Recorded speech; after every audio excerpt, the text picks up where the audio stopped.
Alaikum. How's everyone?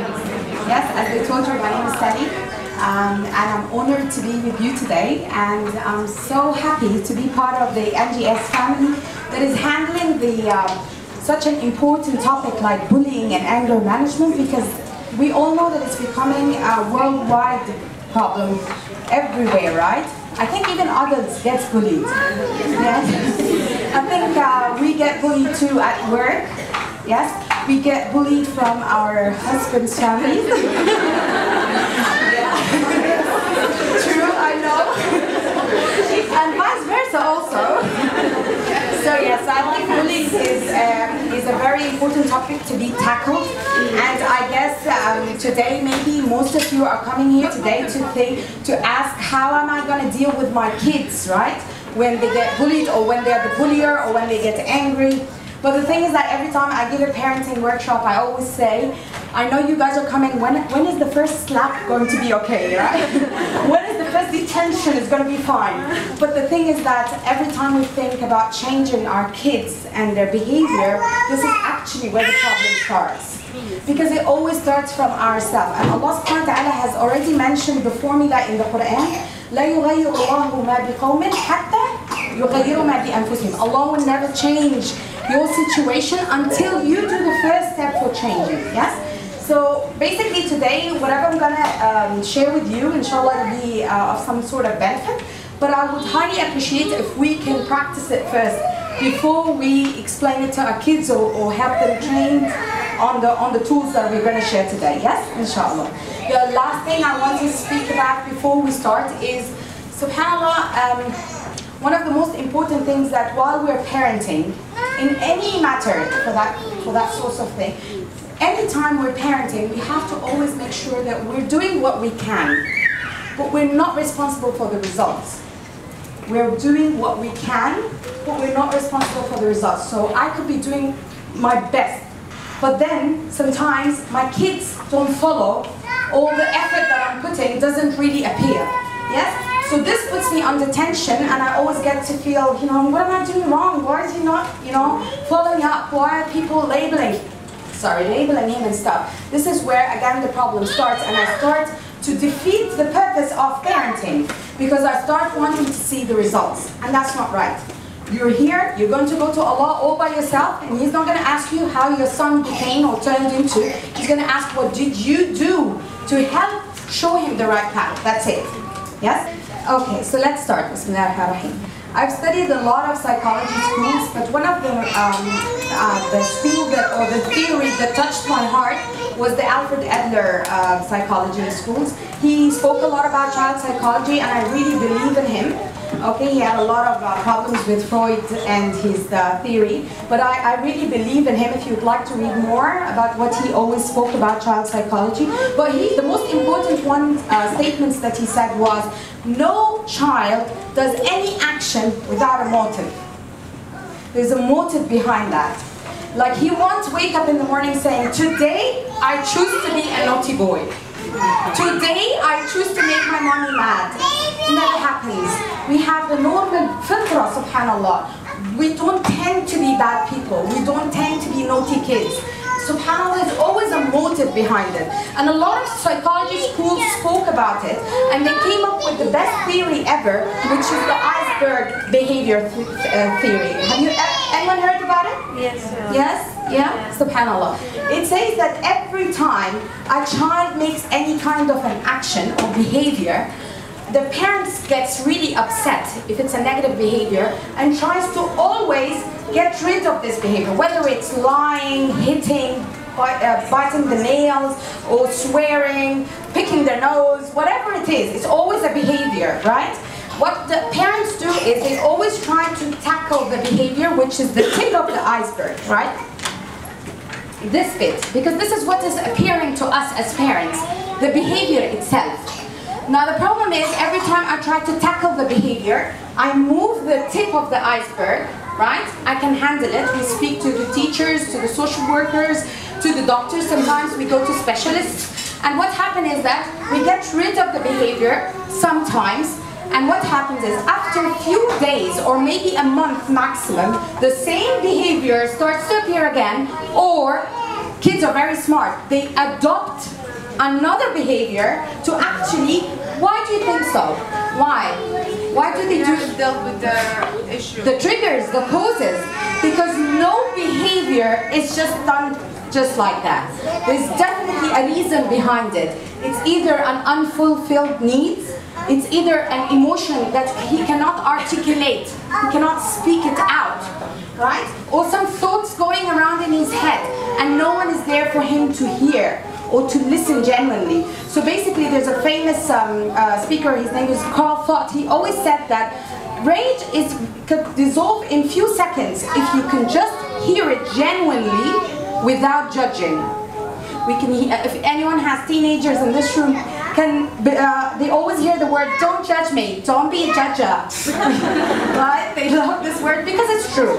They always want someone to hear them without judging them, without judging their values, just want to be heard. And we all, by the way, we're all wanting to be heard. Everyone. Subhanallah, Allah said in Surah Yusuf that Sayyidina Yaqub, he said the ayah, subhanAllah, I can't reckon now what was the ayah, but he said, وَهُوَ كَظِيمٌ. He actually said it in a negative way, that he was, Kazim means he had all the feelings trapped inside him, could not speak about his missing Yusuf, Sayyidina Yusuf alayhi salam, so much, because everyone, anytime he would say Yusuf, they'd say, oh, you're still thinking of your son, he's probably dead now. So he got it trapped inside him, and Allah spoke about it with a very intensive word like Kazim, which means it's, you know how the cattle, when you put it and then it doesn't have a space to like this, it can explode. This is the thing. So our kids usually have those emotions or unspoken languages or thoughts or unfulfilled needs, and this is how they kind of express themselves through the behavior. Yes? So we're starting from a wrong starting point. The behavior is a wrong starting point. We need to understand what's the motive, what's the trigger. Why are you doing that? Yes?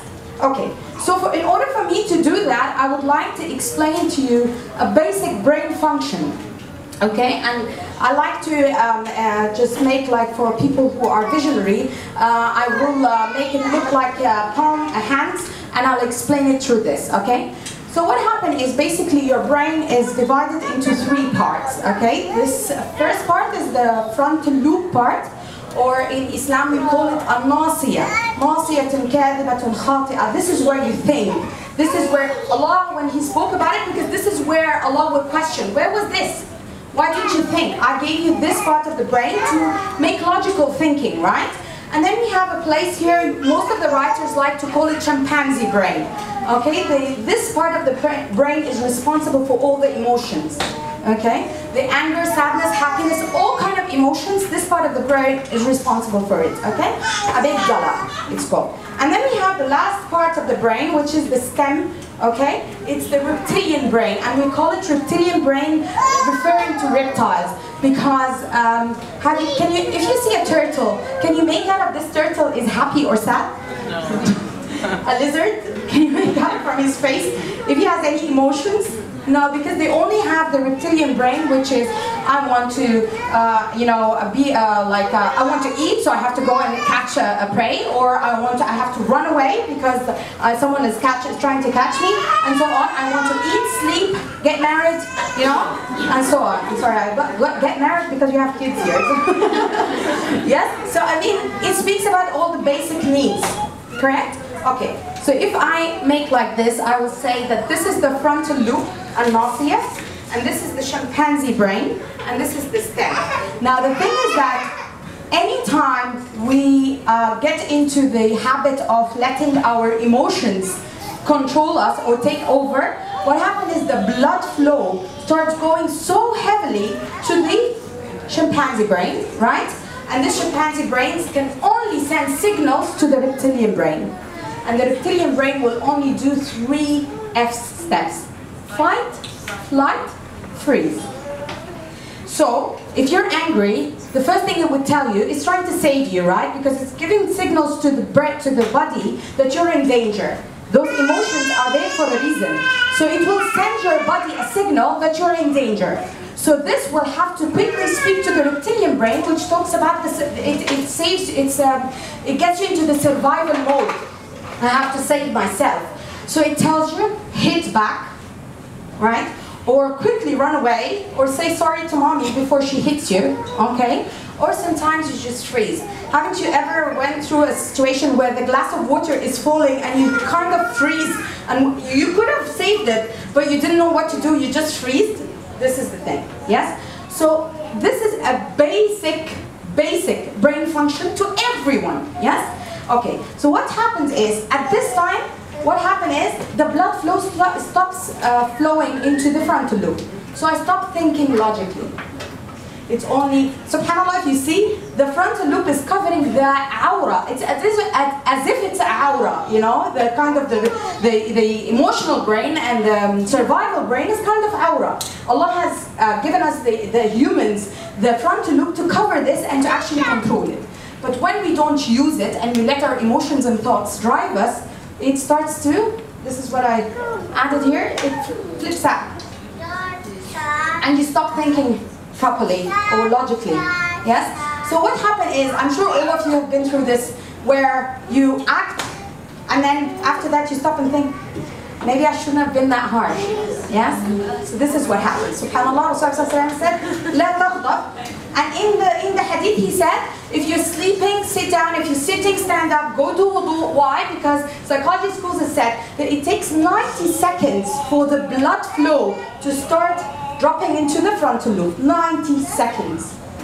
This is the reason behind the wudu. Now when I was young and my mom used to tell me, go do wudu, I was like, you don't even understand me, wudu now? I'm fuming and you're telling me to go do wudu. But then subhanAllah, that's why الذين علموا, that Allah has put the ilm, the first stage, people who know, who have the ilm, because this is what will help us actually practice what Allah told us. But just practicing without knowing is always, you know, not right. It doesn't feel good, yeah?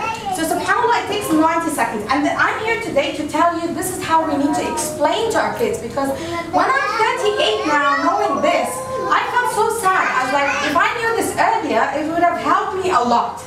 Yes, but subhanAllah, everything has a time. But what I'm saying is, there's nothing sutfa, there's no, yes, nothing by chance. Everything is meant to be, no coincidence, right? Allah said, إِنَّ خَلَقْنَا كُلَّ شَيْءٍ بِقَدَرٍ. It means you being here today, amongst all the parents of NGS, is there for a reason. You're there for a reason. Allah wants your kids, you to hear that, your kids to know this piece of information. SubhanAllah, okay? So today I just thought I'll explain this part, and I would like you to go today and speak to your kids. Even if they are young, please, they will do understand. Believe me, they do understand more than us. Maybe I need to speak this again for some people to really kind of sink in, but for kids, they will understand, especially if you use your hands and explain to them how it works. And today I'll give you some tools that will even help you more to explain to your kids how does this work or function, okay? Okay, now what can I do? Okay, the first thing that I would like you to do is normalize the emotion. Normalize the emotion. One of the problems that happens is getting worried or scared. How come you're getting angry so quickly? Why do you get scared? Why are you scared from your colleague or from your friend in class? Why? Speak to him. Why do you have those fears? Why do you have those anger feelings? And why don't you listen to me? And so on. Why do you get agitated? Why do you have anxiety? Why? Because this is normal. We all do. Yes, it's part of our fitrah. And Allah has allowed those emotions to come because they're coming to give you a message. The problem is, it's like exactly the mailman who knocks the door, you open for him, he gives you the message, but you say, no, come have tea. Have some tea and cake, you know, we'll be friends, and you make him get into your family and you refuse to let him go. He was just there to knock the door, give you the message, and leave. This is exactly what happens with our emotions. لنبلونكم بشيء من الخوف والجوع ونقص من الأموال والأنفس والثمرات. It means they're all emotions. They're all emotions. Allah said, I will give you بشيء, يعني a little of those emotions. Now it's all in your hands whether to take these emotions and glue them in your mind and make them grow like cancer, or just get the message, know how to control it, use your frontal lobe and let them go. But labeling kids that they're getting angry, or how come you're scared or you have fears, that's wrong. No, you're wrong. This is not wrong, this is fitrah. So we first need to normalize the emotion. It's okay, I know, even mommy gets angry, even daddy gets angry, but we see how we handle this anger, yes? So that's why I said the first thing is the tool of connect, then redirect. Okay, now you saw how I said there are three parts of the brain? There's also two sides of the brain, the right brain and the left brain, right? The right brain is responsible for a lot of things, plus the emotions. This is where I talk love, arts, and so on. And then the left side of the brain is responsible for a lot of things, but also responsible for logic, making logical thinking, correct? So when the boy comes in and says, Mama, I hate my teacher. He's talking from which side of the brain? The right side, right? And when Mama comes and says, Astaghfirullah al-Azim, how dare you say that? Which is that? Then the accidents happen. Yes, this is when he thinks, well, you'll never understand me, Mom. And then he goes and speaks to other people. When they grow up, it's very dangerous and it's very difficult to drag them back again to you. Yes, and tell them, please, mom's going to be your friend. Really? Where were you? You know? So it's very important to kind of make this bond between us and them. Yes? So this happens when we connect, then redirect. Means when he's speaking with all his emotions and the right brain, I need to connect first with the right brain. So I need to tell him, and usually there's a lot of steps where if he's a little kid, you need to sit on your knees and look at his eyes and put your hands on his shoulder and tell him, I totally understand how you feel. Because if I was in your place, I would have felt exactly the same. SubhanAllah, they tell you this is where the brain starts. They did all those research and I can send you all the links. The amazing results that came up showed how the brain starts, functioning and open to receive. They start to be a receiver, right, for all the redirection. So this is the first important thing, is to connect.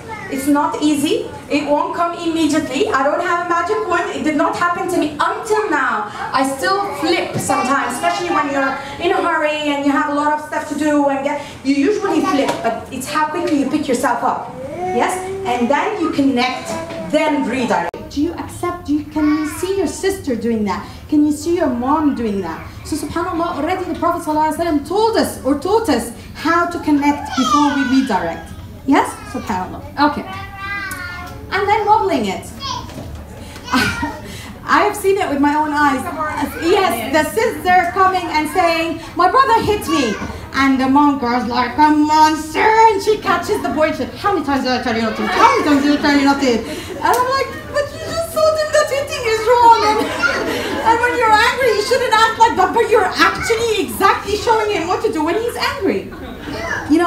So this is where the problem starts. This is where you need to start modeling it. And actually, this is why I told you, when the parents come for the parenting workshops, I tell them, these workshops are for you, not for your kids.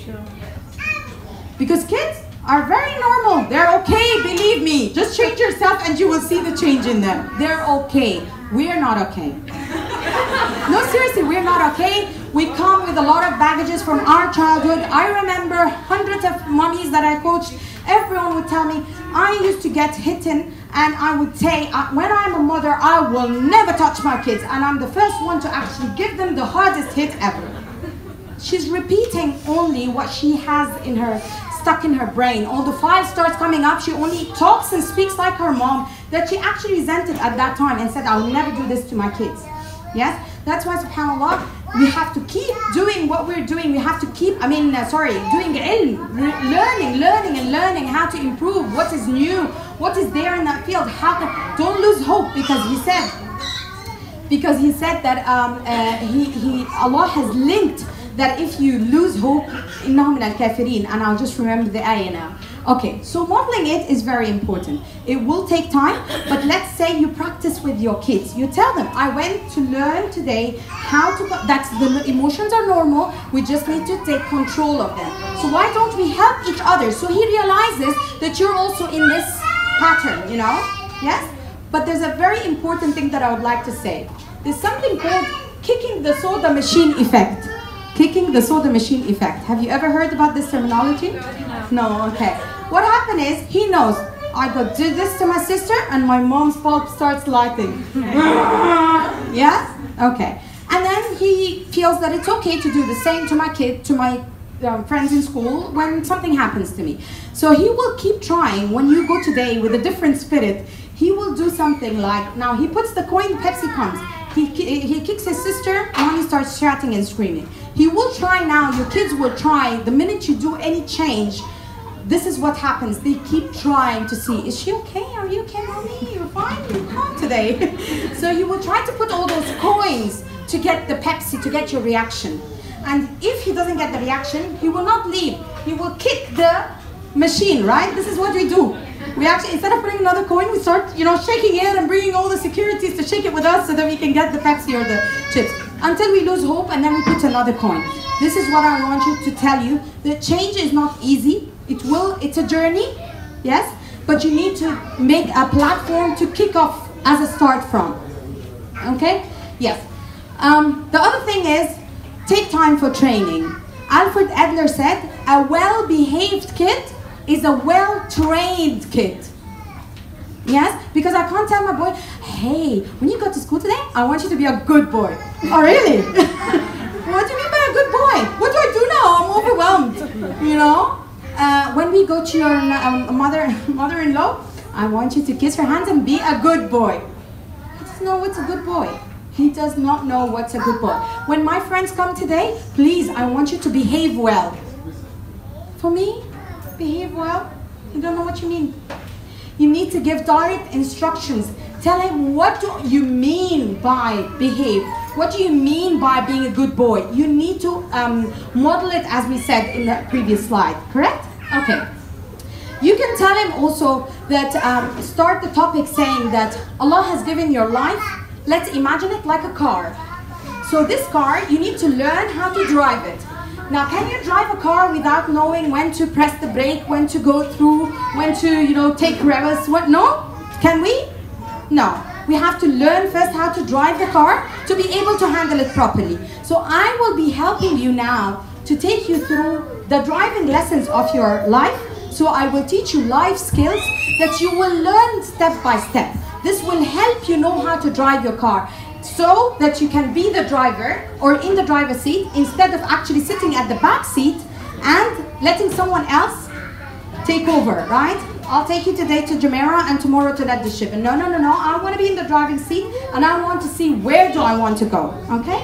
And this also you can give him another example saying that your life is like a remote control and all your buttons are there in the remote control. Now, would you like to hand over this remote to someone else in front of you? Or would you like to take responsibility and check out and have the control in your hands? So these are all examples of how to start up the conversation with your kids for them, in order to engage them in whatever you're going to tell them. Yes? Okay, are we okay? Yeah. Okay. So, the first step I need to explain to the kids is to be aware of the signs they get before they get angry. So you can tell me, what are the signs? How do you feel your body just before getting angry? What are the signs?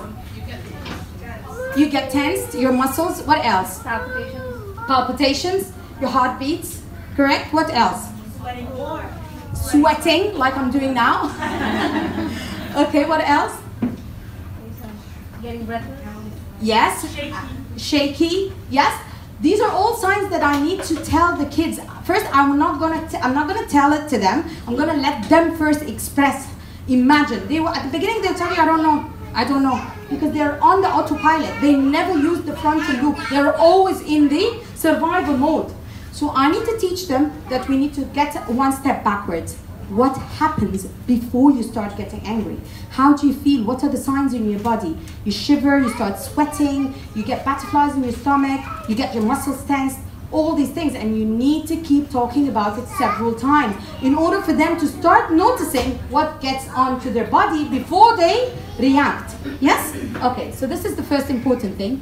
And then we tell them that when you start recognizing or realizing all those signs, this is where you will be able to drive your car and have your own remote control.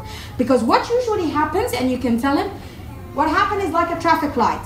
You react, and then you're scared, someone comes, the teacher shouts, you stop, and then you get all the consequences, correct? Now we need to flip the traffic light and put it in the right order.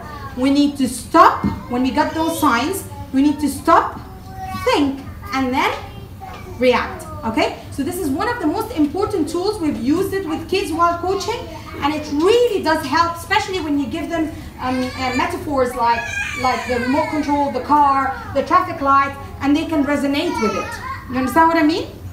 Okay, and then the most important tool is the breathing. I'll tell you, breathing is the most important tool for everything. It's magic, and I would like you to all try it. If you can all close your eyes. Close your eyes, just give it a try.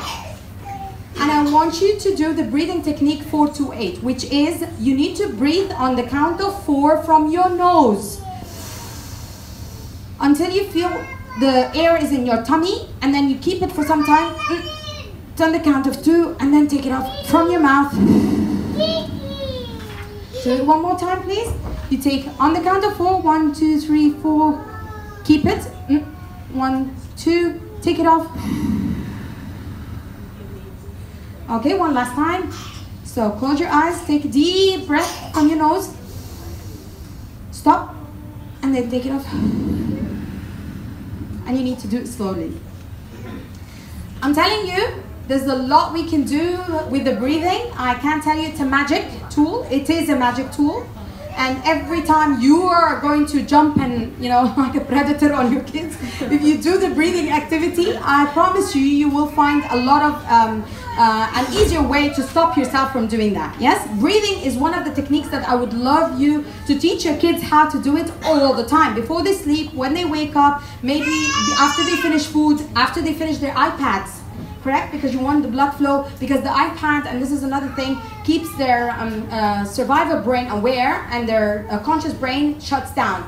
And there's something called the mirror cells that gets activated, you know. And then I had to actually say this with the calm voice, or that you need to model this in front of your kids, because we have something called mirror cells in our brain. Have you ever seen your husbands watching a football match and always going, you know, when they, yes, yeah? What happens is that when you get so involved in whatever you're watching, you start numbing the frontal lobe, and only the unconscious brain starts working. So this is where you feel like you're in the thing. Have you ever watched a scary movie and you would do that, although you know you're on your couch with your pajamas, nothing is wrong with you, but you still get scared, because this is what happened. The mirror cells makes you feel like you're in there. Or you watch someone eating a spaghetti and you're like, oh God, I'm feeling hungry. Yeah, this is the mirror cells. That's why we need to take care of those mirror cells and try to always model that in front of our kids. Yes? And breathing is very important. There's a lot of techniques, but I'm telling you what I've tried for 12 years now, the 4-8, amazing. Just try it, practice it. Consistency is the secret. Yes? Okay. Then we have name your thought. I won't take time, I promise you. I know it's been a long day. But name your thought is one of the most important tools also. And name your thought is basically, you can tell them there's something called the T cycle. The T cycle.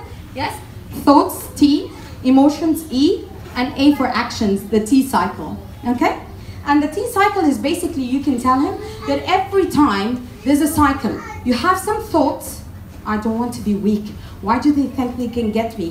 Why do you why does the teacher think that I'm not her favorite kid? Why does mommy always blame me? All these thoughts. She thinks I'm weak. She thinks I can't do it, and so on. Those thoughts develop some emotions, and when I believe these emotions, what happens is it controls me, and as I said, it sends the signals to the fight, flight, or freeze mode. So this is where I react. What I need to do is, I've taught my kids to name their thoughts. Give it a name, okay? So let's say my daughter called her thought Auntie Amani, okay? And I would tell her, when a thought comes to you, bring it, it's here. It's a shaitan basically, but I wanted to make it easier for them to grasp it. So it's here. You tell Auntie Amani, no, I don't want you to be here. You're not going to control me. Come here. Let me face you. Is this thought true? Are you telling me the truth? Do you want to control me? I will not allow you. I'm in control. Even if you're trying to help me, because those thoughts are there to save you, right? Even if you're trying to help me, I choose not to do so and so and so, and think before I act. Naming the thought and talking to it will help a lot. Believe me, it even helps the adults. Not letting the thought drive you, you need to name it and bring it in front of you and talk to it. some people, especially in the Arab culture, they would think, yani, I'll go crazy. I start talking to myself, imagining that there's someone there, you know, that I'm talking to. No, but no, it's not like that. By time, you will start knowing how, it's like you're walking in Sheikh Zayed, driving in Sheikh Zayed Road, and knowing when to act like a police, stop the car and tell it, no, you're not gonna move, I need to speak to you first. I need to handle you, face you, not be scared, not shamed to face you, you know? These all are techniques that will help you, but it needs a lot of practice, As Alfred Adler said, a well-behaved kid is a well-trained kid. Okay. And then definitely counting backwards, but not just 10, 9, 8, 7, 6, 5, 4, 3, 2, 1. No. Close your eyes, and I will tell you, I'll count from 10 to 1, and I need you to focus and imagine the number as if you're seeing it, okay? So close your eyes, see how difficult it is. I want you to, we have been spending a lot of our time, you know, not focusing. It becomes really difficult for us now to catch the idea. So I'll say 10. Try to imagine number 10. 9. 8. 7. 6. 5, 4, 3, 2, 1, and 0. How many of you could see the numbers? Wow, excellent. Okay, so this is what you need to tell your kids, that when you're in a situation, don't react before you count backwards internally, but you don't only count backwards, but try to, when you say 10, try to imagine number 10. When you say 9, try to imagine number 9. All these techniques will help you first revert the traffic light, stop, think, and then react. Okay? And then scribbling. This technique has helped a lot of kids. Scribbling and drawing. Yes? Some psychologists and psychiatrists actually can't speak or take off what the kids are feeling except through drawing. Yes? So drawing could be a very important, when the kid is angry, tell him to draw how he feels. Draw the situation. How does it? Sometimes you'll be amazed. Some of the girls there drew her mom like a huge, not monster, but a huge giant, and she's a small girl standing there feeling scared. So this is exactly how she felt every time her mom used to speak to her. So this is just this will show you what's below the iceberg tip. You know what I mean? Yes? Okay. Writing a letter is also a very important technique, especially with the elder ones, like grade 2 and above, to write a letter to the person they're upset from. Or write a letter to themselves, calming and soothing themselves. You know, I like you so much, don't worry, we're going to be safe, we're okay, tomorrow I'll speak to the teacher. Writing a letter or journaling is a very strong tool. And by the way, a lot of people know how to do it, but they don't do it because they don't know if they have the skills. But it's in there. So try to figure out which one will work with your kids. Yes? Okay. And then with the elder ones, I would tell you to make them, again, close their eyes, do the breathing activity, and start imagining themselves in a place that they like. We call it, subhanAllah, in Arabic, الشرفة الداخلية, or the internal balcony. Sometimes we need to visit our internal self from every now and then. With the little ones, it becomes really difficult for them to understand what is to visit our internal self.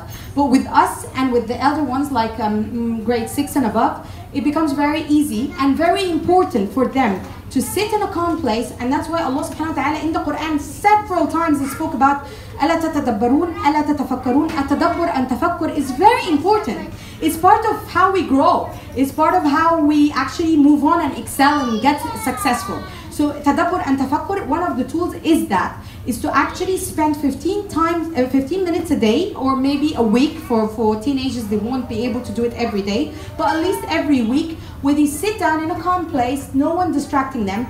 They do the breathing, they close their eyes and imagine themselves in a place that they would love to go to, or that they usually go to and they really enjoy it. So maybe the beach. And then tell them to kind of rub their legs into the floor, imagine that it's a sand.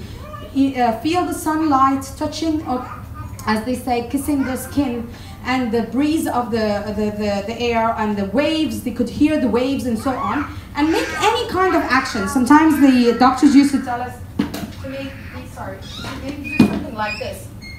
Just press your thumb. Something. Why? This is is called anchoring.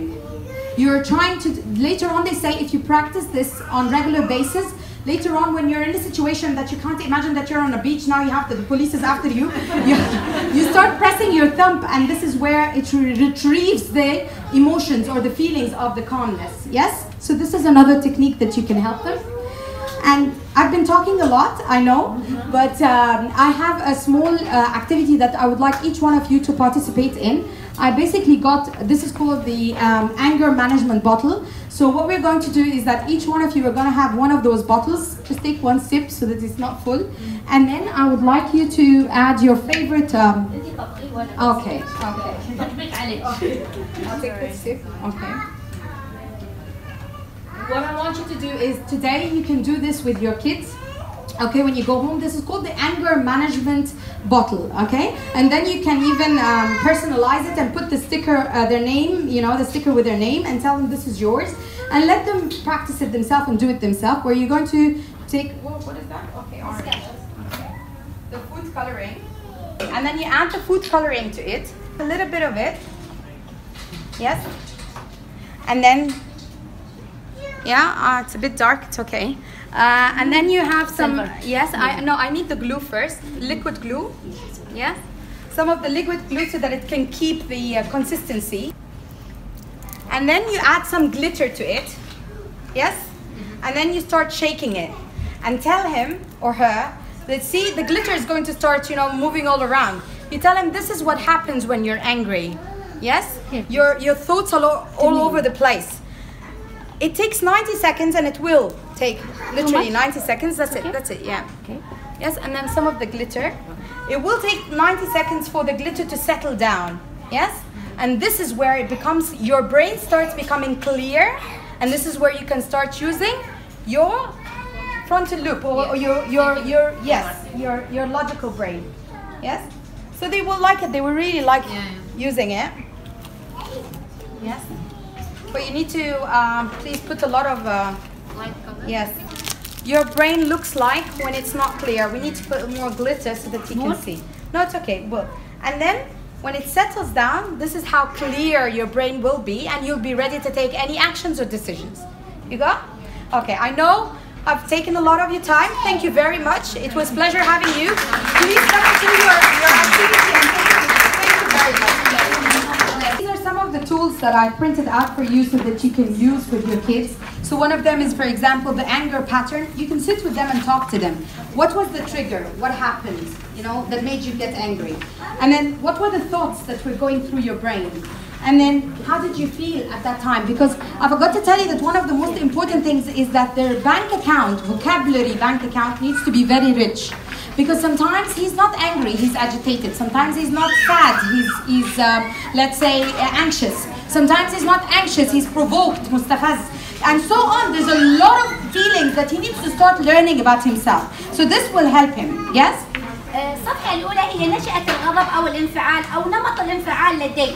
أول وحدة أسباب الغضب، أكتب أسباب الغضب. بعدين الطريقة اللي أنا سويتها بعد ما حصل لي الغضب. ثلاثة الشعور الناتج عندي، شو هو الشعور اللي تكون عندي من الغضب. بعدين شو هو السلوك الناتج، بعدين آخر شيء العواقب. لكل شيء عواقب. فهذه الصفحة راح نكتب فيها بس عن نشأة الغضب أو الانفعال. Yes. And then here you have the anger arousing and anger reducing self-talk. You can give him some examples of some statements that, or some things that can come to his mind and how he can change it. Because if he said, that's not fair, will that increase your anger or decrease your anger? It will increase your anger. But I will think better next time. I will not let them get hold of me. This will help you increase or decrease. It will help you decrease the anger, and so on. So you can do this activity with him, so that, or with her, so that they can start picking up the idea of what does it mean that the thought can increase your anger or the thought can decrease your anger. الصفحة الثانية هي ألفاظ تساعد على زيادة الغضب أو ألفاظ تساعد على كبح الغضب. Yes. And then here there's another example about how the self-talk is very important. So it gave you two examples. My mother yells at me, and the thoughts will be, she always blames me for everything, I hate that. So the feeling will be anger, and definitely the behavior will be negative.